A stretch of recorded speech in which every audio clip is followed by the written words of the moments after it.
سلامونه ملګرو پی ټی آی اخر ډي چوک واقعیا باندې عدالت تتلی دی په عدالت کې درخواست ورکړه دی. اوس پی ټی آی په دغه درخواست کې په څومره کسانو داوا کړی ده په چا داوا کړی په هغه هم تفصیلا خبره کو د څومره کسانو شهادت کې کلیم کړی دی چې مطلب د پی ټی آی څومره کسان کلیم دی په دغه درخواست کې څومره تعداد لیکل دي او څومره لاپته دي څومره زخمیان دي.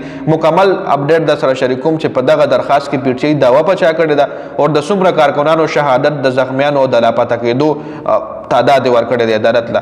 پی ټی آی پسې د پی ټی آی ټول کارکونان شوي چې تاسو اف آی آر کوي نور کس عدالت ته مطلب که لیټ کیږي خو اف آی آر خو کوي کنه. اوس 26 نومبر څومره ټایم شو او درخواست ادارې په 13 دسمبر باندې ورکړی دی. ټایم پکې ډیر زیات تیر شو. پی ټی آی چې څومره کارکونانو په خپل لیډرشپ باندې بار بار دا تنقید کولو تاسو لاړ شئ اف آی آر کوي چونکه د پی ټی آی لیډرشپ اف آی آر ته تلی وو خو پولیس ورته اف آی آر نه لیکلو. پولیس ته اف آی آر نه شته. بیا اخر پی ټی آی د اسلام آباد جوډیشل مجسټریټ عدالت ته تلی دی او بیرسټر ګوهر التا درخواست دایر کړی دی جی د اسلام آباد جوډیشل مجسټریټ عدالت کې.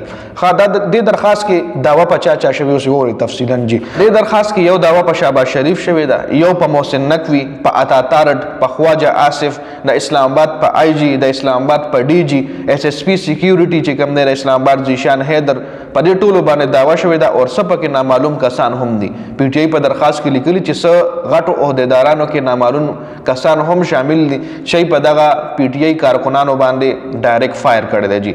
ها پی ټی آی ویلي دي چې په ډي چوک کې زموږ 12 کسان شهیدان شوي دي. اوس ګوره څومره تعداد لیکلی د 12 کسانو شهادت لیکلی دی، د 26 زخمیان دي وي او 139 لا تر اوسه پورې لاپته دي. پی ټی آی په خپل درخواست کې د 12 کسانو شهادت لیکلی دی، 26 زخمیان دي او 139 لا تر اوسه پورې لاپته دي. پی ټی آی په خپل درخواست کې دومره تعداد لیکلی دی او عدالت ته ورمخې کړی دی. خو پی ټی آی وکیل بیرسټر ګوهر دا هم وی چې مونږ ځکه درخواست لیټ شو چې مونږ ډیټا راجمع کوله. په 26 نومبر باندې دا واقع شوی دا درخواست په 13 دسمبر باندې ورکړل شو. نو مونږ ځکه لیټ شو چې مونږ دا ډیټا راجمع کوله، مونږ دا ډیټا پټه شوی دا، مونږ ډیټا را کلیکټ کوله. اوس په هم د ډیټا کې ډیر زیات میسټیک وي خو دا ډیټا هم مونږ ډیر په دغه باندې را کلیکټ کړو ځکه د مونږ درخواست لیټ شو. خبر چې کوم د عمران خان حواله سره راغله دي چې کپتان په جیل کې خپل لیډرشپ نه ډیر زیات مایوس دي. پس خبره باندې مایوس دي ځکه کپتان وای چې بهر ډیر دوستانه ماحول شروع دی.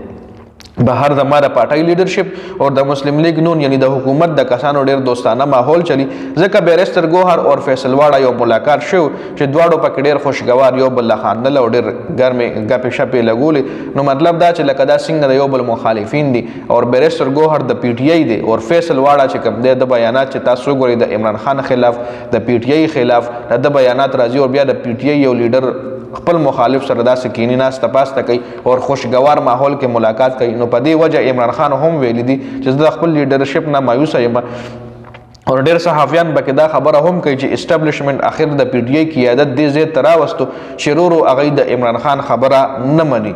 لکه دینه مخکې هم عمران خان دا خبر جاری کړو که چېرې زما حکم څوک نه منئ نو تاسو زما پی ټی آی پارټي پرېښی شئ، تاسو بالکل د پی ټی آی نه تللی شئ.